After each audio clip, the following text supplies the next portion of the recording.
Oi, eu sou o José Carlos Rotem. Olá, eu sou o Flávio Caetano. Seja bem-vindo aí às nossas conversas sobre epistemologia. Hoje a gente vai conversar, né, sobre essa questão do vivido, né? O vivido, se ele é uma coisa formal, mas será que esse vivido, quando a gente pensa em vivido, a gente está pensando em história, né? E, e esse vivido aí, como que eu faço para escrever a história? Flávio, esse Paul Vane, quando ele discute como escrever a história, o que ele pensa desse vivido, dessas coisas? Então, Zé Carlos, sabe o que acontece? O, o Paul Vane ele tem um texto bastante instigante nessa hora, viu? Porque, até se nós voltarmos um pouco para o nosso título, a gente já percebe que temos um problema. Uma coisa é o que a gente vive, é a dimensão prática da nossa vida, é o nosso vivido, vamos dizer assim, né? E outra coisa é aquilo que se produz sobre o vivido. Por exemplo, escrever uma história de vida, escrever uma história sobre a Revolução Francesa, escrever uma história sobre a greve dos operários, escrever uma história sobre a educação brasileira, algo do tipo. Então, todas essas coisas, todos esses temas tratam de aspectos do vivido, não é fora do vivido. E onde está o vivido? É o que o povo chama de sublunar, ou seja, na Terra, né, para baixo, da Lua para baixo, ou seja, aqui, nós temos uma dimensão que é a dimensão da vida. A dimensão da vida, alguns autores dizem assim, viver é praticar a vida. Viver é não apenas estar na vida, mas praticar, é uma ação. Né? É interessante isso. E o vivido seria, portanto, não exatamente o conjunto dessas práticas ou algum tipo de organização dessas práticas. Por quê? Porque embora a gente faça planejamentos, embora a gente tenha uma agenda, ou de papel, ou no celular, ou né, em algum lugar, não é exato assim a gente dizer que nós planejamos a vida. Por uma razão simples. O cotidiano, né, o dia a dia, ele é repleto de coisas que nós não planejamos. E que não na maioria dos casos, não são coisas possíveis de planejar. Você pode falar, pode falar. Assim, da questão do planejamento, né, do olhar, assim, o passado, né? Assim, será que a gente não consegue planejar porque a gente faz diferente do que quando a gente está trabalhando lá com as ciências, né? Com a física, com a química. É. Eu acho que é isso, Flávio. Porque veja assim, olha, na física, se eu quero construir alguma coisa, né? O Assim, equipamento. um equipamento, né? Então, eu utilizo lá os aspectos da termodinâmica, utilizo as questões do movimento, de força, massa, daí se eu colocar a 13 graus,2, né, 13,2 graus vai dar um determinado impulso, mas se eu der por 12,9 graus, vai dar outro, tal bonitinho. Então, se eu vou lá, então eu pego toda a física de Newton, né, estudo bonitinho e planejo.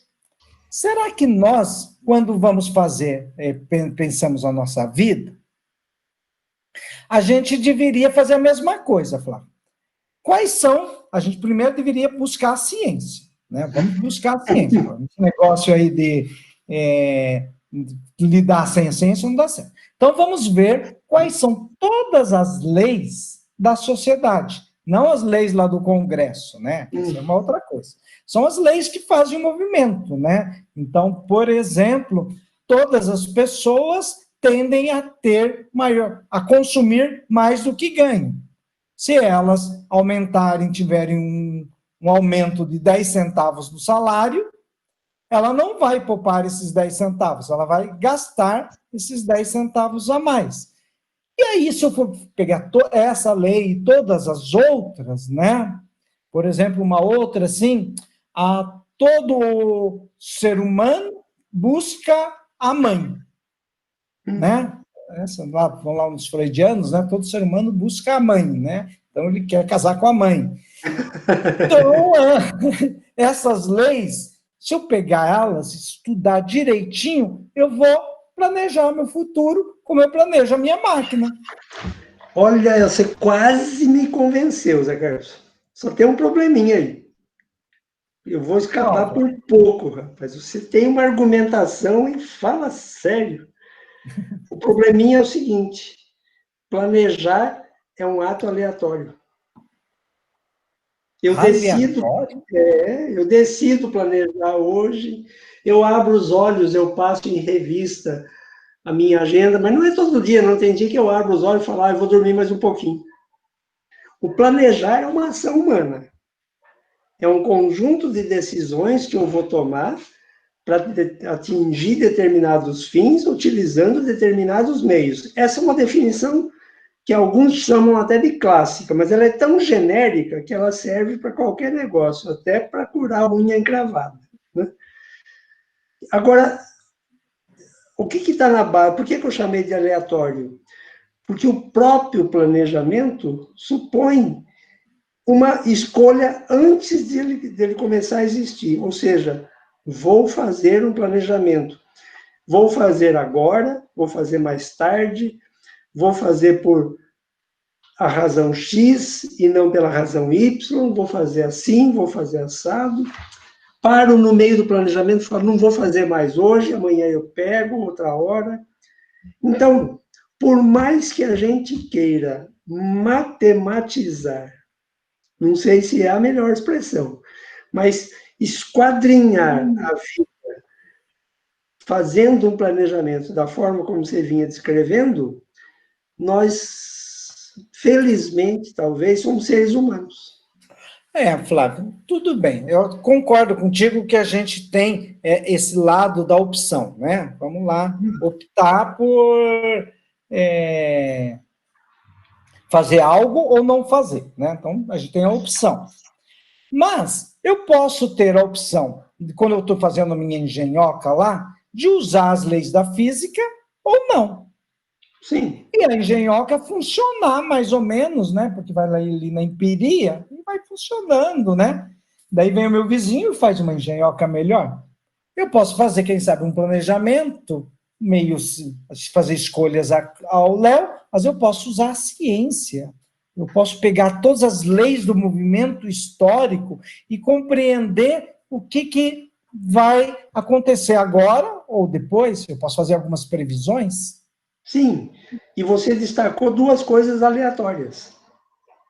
A primeira é, você disse várias vezes, eu posso tal coisa, eu posso isso, eu posso aquilo. Eu posso significa que eu também opto, que eu escolho, que eu não posso. Eu posso fazer como eu posso não fazer, é isso que eu quero dizer. Esse é o primeiro aleatório que eu diria para você, que está presente o tempo todo. Inclusive, um aleatório que não está no âmbito do eu posso. Por exemplo, você está lá, sentou, escolheu fazer uma máquina. E para fazer a máquina, você resolveu fazer um planejamento das partes, para você saber as peças, os procedimentos, as medidas, etc, etc e tal. Como você vinha falando lá, 12.2, ou 13 e tal.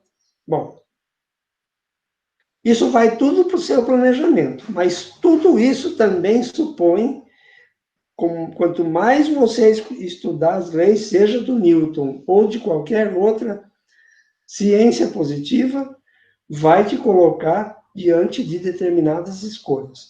Mas, além disso, o que tem é que o real, ele não é apreensível no total. Eu não tenho como a não ser imaginar a máquina funcionando e fazendo aquilo que eu gostaria que ela fizesse.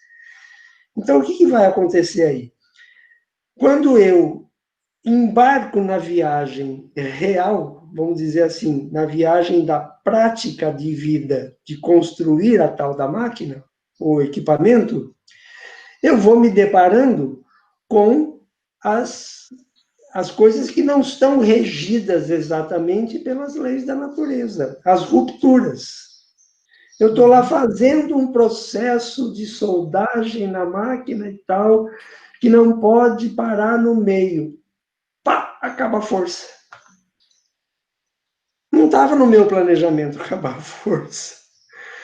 As rupturas naturais, que são do âmbito do real, elas são inapreensíveis a priori, ou seja, eu não consigo pôr no planejamento. Eu consigo até imaginar alguns problemas, antecipar algumas coisas, mas aí vem uma questão, outra que é importante. Vai demandar de uma boa dose de criatividade. Uhum. Tudo bem, assim, mas vamos pensar Só nesse um acaso. minuto, ó. Só um minutinho Tá. para não esquecer. O outro aleatório, que eu falei para você que havia dois, o seu vizinho te mostrou uma máquina que é melhor do que aquela que você fez, isso é absolutamente aleatório. Uhum. Mas veja o seguinte, Flávio, vamos pensar, nós estamos pensando no vivido nas relações humanas, né? Então vamos pegar uma relação bem humana, bem assim, do dia a dia, né? Aquelas pessoas que adoram paquerar as moças ou os moços, né? As pessoas, né?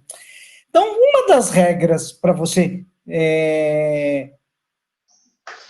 atrair a pessoa é você elogiá-la, né? Flávio, você é um cara inteligente, hein, Flávio? Nossa, mãe, mas a sua reflexão que você fez é muito legal, né? Flávio, fiquei admirado com você, né? E aí, a gente já vê o seu sorriso, né? O Flávio já dá um sorrisinho, né? Ele, de certa forma, você já fica mais afável a mim, né? Zé Carlos gosta de mim, ele admira, né? Então, aí eu já comecei a fazer não uma paquera, que eu não estou te paquerando, né? Por favor, eu sou comprometido. Estou comprometido. Mas eu estou aqui querendo conquistar a sua amizade, né? Assim, Uhum. né? Então, eu estou usando uma técnica, eu estou usando um não aleatório. Então, vamos pensar. Ele é um não aleatório por quê? Porque você tem um objetivo, né? Eu vou conquistar a amizade do Flávio.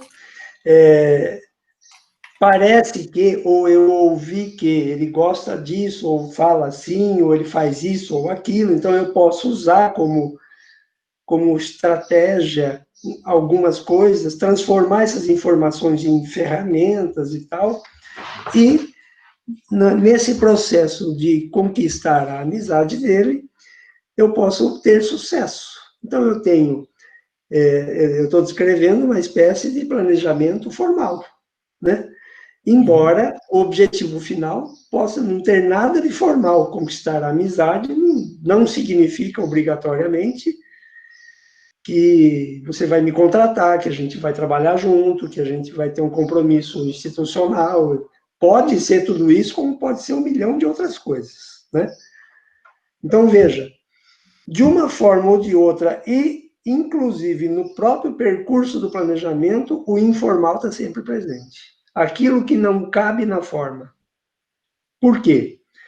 Porque ao escolher formalmente tais estratégias, né, para conquistar uma amizade, quando um rapaz flerta com uma moça, ou vice-versa e tal, com intenções de namorar com ela, enfim, nós podemos dizer que sempre um conjunto de estratégias são possíveis.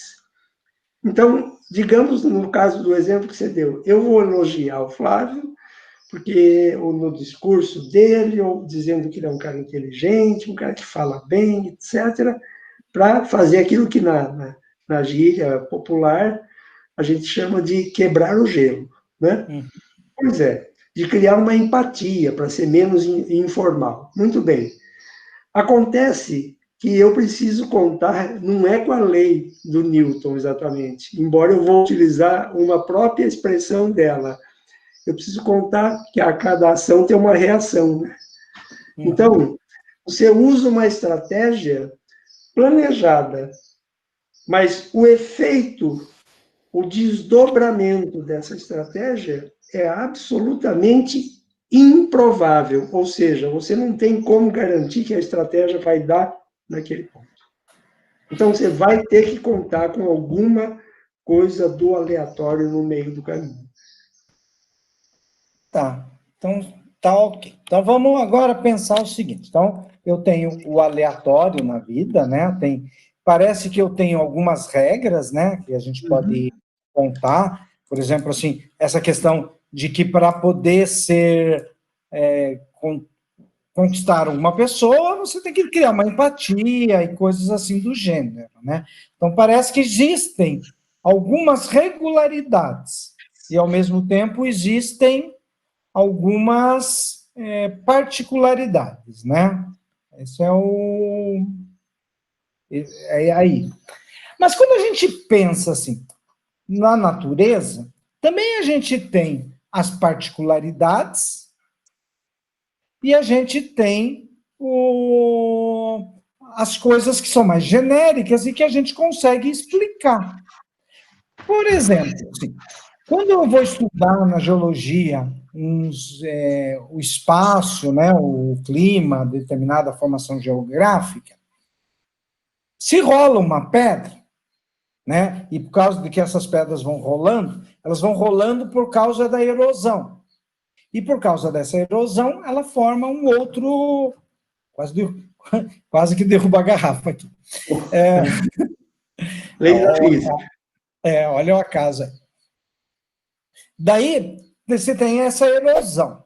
Ok. Essa erosão pode ter ocorrido por uma cabra que passou, pode ter ocorrido pelo vento, mas eu consigo explicar o todo usando as regras ou as leis aí da erosão. Quando eu vou explicar a Revolução Francesa, né, que a gente gosta de usar o exemplo aí, né, lembrando a queda da Bastilha, né?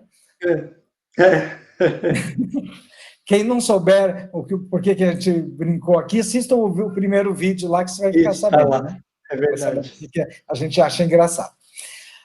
Então, explicando a questão da queda da Bastilha, a gente vai buscando situações, a gente vai dizendo que lá a nobreza francesa exagerava na questão da na exploração, né? E de que você estava surgindo uma burguesia que não conseguia mais viver sobre a égide lá da nobreza, né? E que tudo isso foi gerando um movimento, junto com isso nós tivemos as ideias iluministas, né? Que causaram a Revolução Francesa.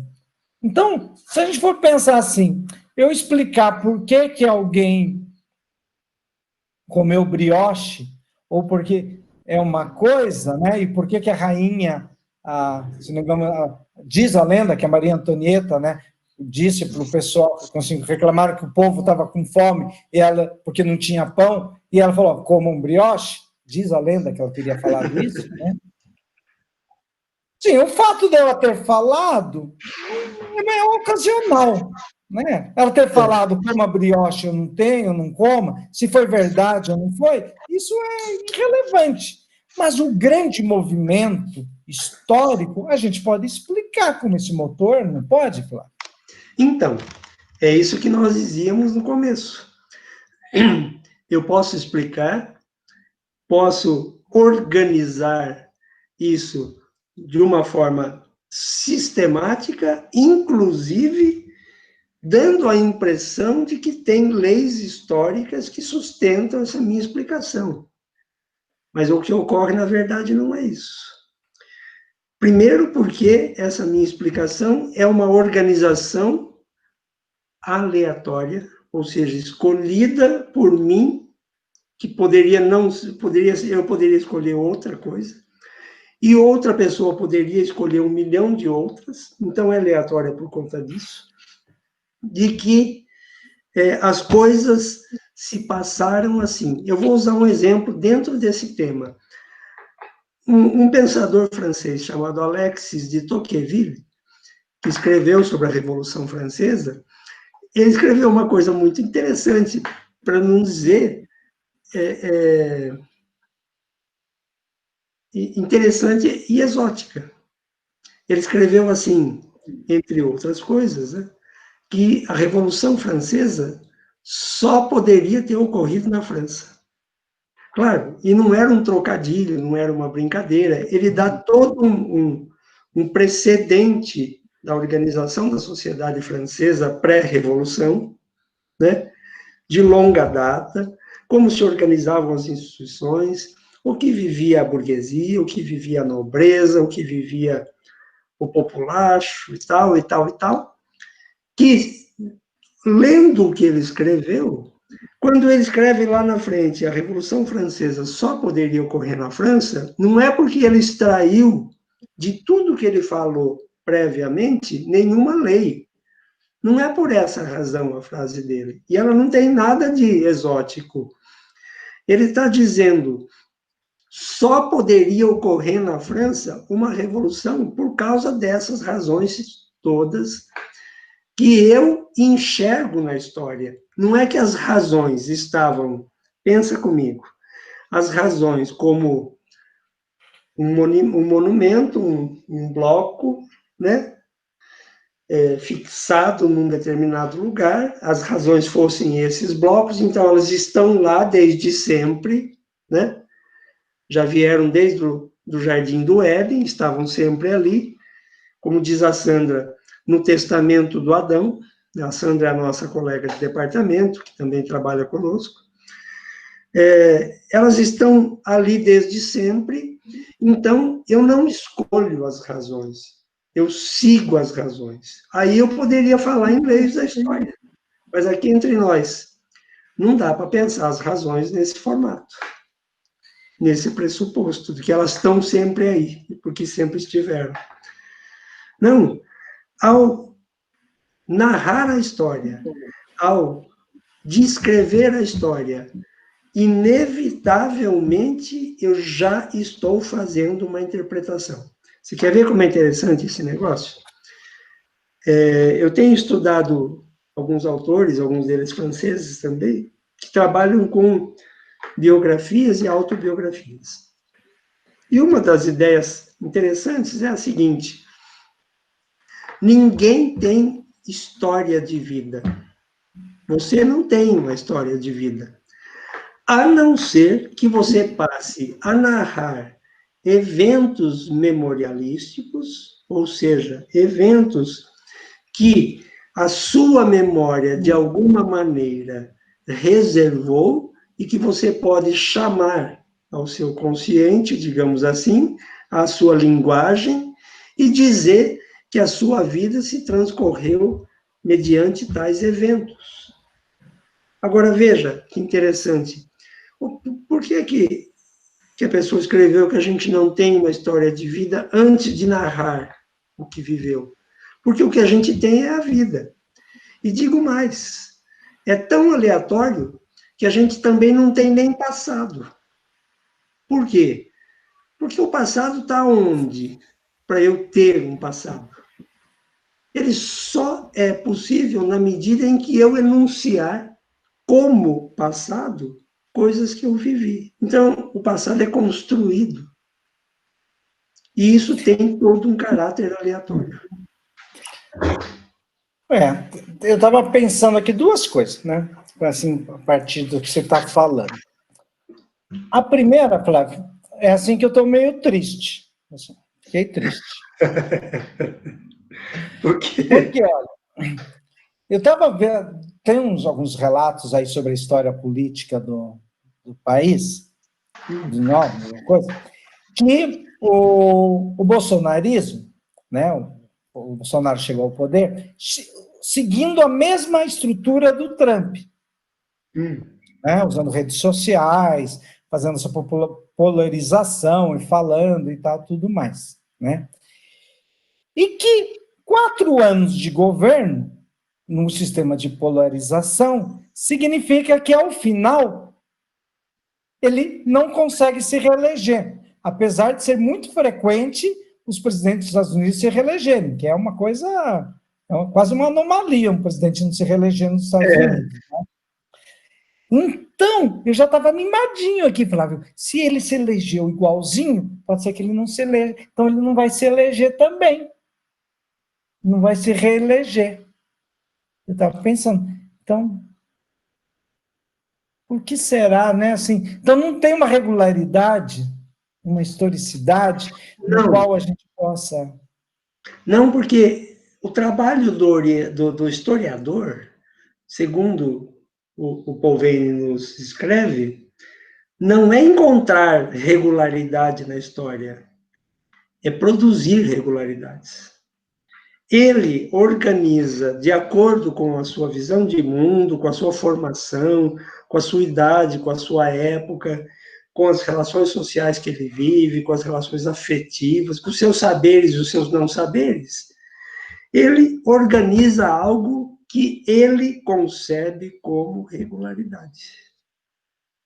Então, vamos pegar o exemplo que você deu. Se houvesse lei na história, né, primeiro que o presidente atual dos Estados Unidos teria sido reeleito. Por quê? Porque as estatísticas indicam que, na maioria das eleições, os presidentes são reeleitos pelo menos, né, uma vez, na história recente, pelo menos, né? E que, como ele usou expedientes durante a eleição, que o presidente brasileiro também usou, em tese, a gente poderia dizer, deu problema lá, surgiu a não regularidade, então daria problema aqui. Eu estou buscando outra lei. Na verdade, eu estou tentando produzir artificialmente uma lei. Se eles usaram as mesmas estratégias e lá deu encrenca, né, deu errado, então, usando as mesmas estratégias, vai dar errado aqui também. Não tem essa lei prévia. Eu é que estou. Inclusive, eu diria para você, né, desejando que exista uma lei nessa perspectiva, porque aí eu ficaria contente. Bom, infelizmente, essa lei não é pré-existente. Ah, mas tem influências, tem tal. Olha, a própria ideia de influência é uma ideia bastante provocativa na discussão que nós estamos fazendo, porque ela também é aleatória, ela é construída também. Então, resumo da ópera: a história não se rege por leis. As leis estão dentro da história, mas não tem leis fora da história que comandam a história. Uhum. Então, nessa reconstrução que a gente tem, né, que a gente diz lá, assim, que a Revolução Francesa só podia ocorrer na França, ou, né, assim, ou menos ainda, né, quando a gente diz que a Revolução Francesa, ela ocorreu na França e não na Inglaterra, né, que a Revolução Industrial é inglesa, né, que é a questão da economia, né, e a Revolução Francesa não ocorreu na Inglaterra porque a nobreza se aliou à burguesia inglesa, né? Eu estou fazendo uma relação de explicação. E essa aqui é uma explicação, ela é causal, né? Sim. Assim, é causal. O fato eu estou dizendo assim, que a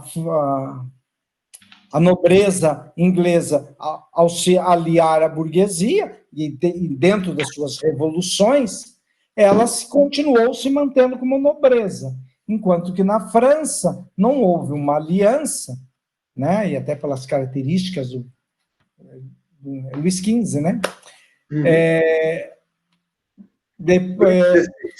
Luís XVI, isso. O Luís XVI, por causa das características que vem lá do Luís XV, né, do Rei Sol, né, que girava em torno, causou isso. Mas ela não é uma causalidade que tem regularidade. Não, até porque a ideia de causal, ela é também uma construção teórica, Zé Carlos. É o que o texto tem trazido o tempo todo para a gente, né, os estudos do Pauwem. A gente é que quer atribuir, inclusive, a própria causa da causa, ou seja, como se houvesse uma causa platônica, né, no mundo das ideias, né, e as causas como essa da Revolução Francesa ou da Revolução Industrial seriam decorrentes, portanto, de uma causa geral. Essa causa geral é desconhecida. Se ela existe, ninguém conhece até hoje. Então, o que nos permite afirmar que atribuir a função causa a qualquer coisa é aleatório. É uma construção teórica. Aleatório não significa que não tem valor, significa que tem alguém que está realizando a ação de atribuir, por escolha, por falta de opção, por falta de tempo, né? Por decurso de prazo, enfim. Nesse sentido que não há problema em buscarmos regularidades, o problema está em dizer que nós encontramos as regularidades porque elas teriam que ser pré-existentes. E me parece que elas não são. Pelo menos na perspectiva do Pauwem. Porque se elas fossem regularidades pré-existentes, por mais que eu tente modificar qualquer coisa, elas se manteriam existindo, apesar dos meus esforços em dizer que aquela coisa vai se modificar ali na frente. Entende? Mas, no fundo, o que é? É o homem, o ser humano, com a sua capacidade intelectiva, cognitiva, olhando para as coisas e vendo o que ele é capaz de ver. Quando o Tocqueville diz a Revolução Francesa só poderia ter ocorrido na França, isso equivale a dizer, por exemplo, que só poderia ser o Bismarck para unir a Alemanha, ou o Garibaldi para unir a Itália. Então, eu, de novo, poderia assim, então tem uma regularidade. Não, eu estou dizendo porque eu chamei esses exemplos na conversa. Eu poderia não chamá-los. Então, assim, a gente poderia dizer que a história, né, o conhecimento histórico, ele é uma ciência discursiva. Eu diria que, na melhor das hipóteses, deixaria na condição de hipótese, porque o Pauwem nos convida a dizer que a história não é ciência. E aí ele começa a fortalecer e combater, ao mesmo tempo, a ideia de que há ciências humanas, ou de que é possível a ciência do homem, é a defesa que ele faz, né? Agora, eu penso que a gente pode tanto nos aproximarmos, quanto nos distanciarmos dessa ideia, mas tomando o cuidado de não atribuir causas primeiras, causas extraplanetárias, causas extraterrestres. Aí nós vamos entrar num outro campo, né? Que não é o... Então, assim, só para problematizar um pouquinho, Flávio, quando eu lendo o Pauwem, ele me dá a impressão que a visão que ele tem de ciências da natureza é sempre como visão de ciência positivista, no sentido de que a ciência ela teria papel de sempre estar buscando leis, né? Eu tenho a impressão que essa é uma visão reducionista, que ele tem um pouco de ciência, né? Então, por um lado, me parece que você tem uma certa razão. Por que que eu estou tomando cuidado de dizer que acho que é uma certa razão? Porque quando ele diz que a ciência não é o duplo do real, né? Ou seja, que a ciência não tem a verdade na mão, porque nem todo conhecimento é científico, mas tem outro tipo de valor. A gente estaria atribuindo à ciência, nessa perspectiva positivista, e isso provavelmente em algum momento a gente poderia atribuir a partir de algumas ideias que ele traz, que o Paulo traz, de que então ciência é um conceito positivista. Mas aí que está uma armadilha que a gente precisa tomar cuidado ao ler o Paul Weiner. A gente precisa tomar o cuidado de que ele está, numa outra perspectiva, trabalhando com a ideia da ironia, de que a ciência, quem define o que é o grupo dos pesquisadores do campo positivo, do positivismo. Há uma fina ironia no Paul Weiner, porque quando ele fala que há outros conhecimentos, ele também está dizendo, Zé Carlos, que o parâmetro para dizer que é conhecimento, ou seja, que é válido, não é a ciência positiva. Ele chega a afirmar, então, assim, a história não é ciência, ela não tem que pretender ser ciência. Ela é outra coisa, mas ela é conhecimento. Né? Esta ideia de que a ciência é a ciência definida como ciência pelos positivistas é que está em questão no texto dele também. Também. Que no fundo, assim, a gente pode até dizer, né, assim, que para ele, né, a ciência, ela não é, se a ciência for a ciência positivista, né, como ele também está ali, ele escreve final dos anos 60, início dos anos 70, né, que é também um momento onde você começa, você está tendo uma transição da visão de ciência, né, apesar que ela começa antes, né, essas discussões, né,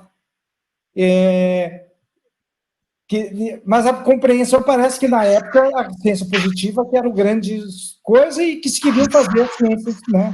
Exato. E também, né? Então, se a ciência for a ciência positiva, a história não é ciência, né? E daí, se ela quiser ser ciência, se a ciência for positivista, ela não é história. Ela é melhor que nem seja, E aí ele vem trazendo essa questão, né, que a gente tem coisas que a gente pode ter uma certa regularidade, né, por exemplo, quando eu elogio alguém, gera uma empatia, tal, né, mas e aí vai buscando outras regularidades, como na economia, né, se você aumentar R$10 na sua renda, eu já aumentei, era 10 centavos, Flávio, já inflacionou. Já inflacionei o negócio. Então, você vai gastar R$10 a mais, né? Você não vai, né? Não vai economizar, tal, né? Tem algumas coisas, mas você tem um grande possibilidade, tem essa questão do acaso, das decisões, das tomadas, né? Se vai ser, das opções que você vai ter, né? Assim. E daí, por exemplo, assim, reduzir também, por exemplo, a eleição do Bolsonaro ao modelo Trump, também é um reducionismo, né? Você acha uma causa, né, que certamente teve uma influência, mas você tem todo o clima do pós-impeachment, né? Todo a questão da Lava Jato, teve muitas coisas que entraram em voga, né? E você for reduzindo, né? E também tenho a impressão, sim, que uma das coisas que ele está tentando discutir é também um pouquinho com o marxismo, né? De que você tem o marxismo, assim, um dos marxismos, né? Que existe um monte de marxismos, né? Tem o marxismo mais... Ele está querendo discutir principalmente com o marxismo determinista, né? De que, queira ou não queiramos, façamos ou não façamos as coisas certas, nós vamos ter a revolução socialista de forma inevitável. O máximo que nós podemos fazer é retardar. Como eu posso retardar a queda desse celular no chão ao pôr a mão? Mas ele está, uma hora ele vai para o chão, né? E comigo, com certeza, uma hora vai para o chão. Né? Assim, então, ele também está dizendo, mas peraí, não tem esse determinismo, né? Esse também é uma das coisas que ele está combatendo, né? Assim, esse marxismo determinista de que podemos, né? Eu tinha falado que tinha pensado duas coisas, né, Flávio? Então, deixa eu falar a segunda. A segunda coisa é o seguinte, que se a história é uma ciência discursiva e é uma reconstrução, né? E aí, quando trabalha a biografia, né? Ou autobiografia, né? E principalmente a autobiografia, né? Que é a memorização, né? Eu lembro lá, quando criança, não vivia em Barbacena, mas em Ponta Grossa, né? Então, né? Então eu vou lembrando que as influências da minha vida, tive uma formação religiosa e por isso eu fui, né, fui contando. Mas qual que é a diferença também, se eu poderia dizer assim, olha, eu poderia fazer uma história, uma autobiografia mais, assim, bonitinha, né, poderia inventar uns fatos, né, assim, né, dizer, olha, papapá, e daí eu fazer aquilo que o pessoal até, quando eu era criança, diferenciava, né? A história com H e a história com um E, que é a história da Branca de Neve, né? Assim, eu não prefiro do Branca de Neve, não. Acho que eu vou preferir a história do He-Man, né? Então, eu poderia reconstruir a história da minha vida como eu sendo o He-Man, né? E assim, e daí, e luto, e crio, e brigo, né? Sou todo fartão, né? Não seria a mesma coisa, então? A minha... Pois é. E a palavra para isso é a construção. Até mesmo porque, se você narrar um fato de vida, né, de um tempo atrás e tal, próximo de uma pessoa que viveu junto com você aquilo lá, é muito provável que vocês vão divergir do que de fato, aspas, aconteceu. É a mesma coisa de você entrar num cinema, junto com uma pessoa, assistir, quando terminar o filme, você sair e vai comentar com ela, vocês divergem. Chega a um ponto, às vezes, que dá a impressão que ela assistiu outro filme, porque não é possível. Tudo que ela está falando, eu discordo.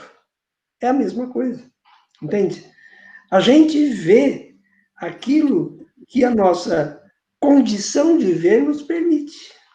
E a gente enuncia a partir, inclusive, de uma linguagem que não é a linguagem captada pelo olho no mundo que está ao redor da gente. Não, ela tem toda uma sintaxe. O olho não tem. Né? Então, eu só estou me lembrando aqui, eu já estou feliz, Zé Carlos, sabe por quê? Por quê? Porque finalmente nós chegamos agora à condição de podermos apresentar a verdade absoluta. O que você acha? Flávio, eu estou aqui radiante. Vou esperar, vou falar, vamos conversar sobre a verdade absoluta. Então, Flávio, abra os seus ouvidos e acabou o tempo, Flávio. Ai, meu Deus Verdade do céu. absoluta. Não vou poder falar. Fala sério. Né? Senão depois o pessoal briga aí, passou 45 minutos, 43, 44, não pode. Mas esse negócio é pior que novela, pelo amor, hein? Pelo amor de Deus. Mas, próxima vez, a gente vai com mais calma. E um bom abraço aí para vocês. Tchau, Flávio. Tchau, pessoal. Tchau, Zé Carlos. Até mais, gente.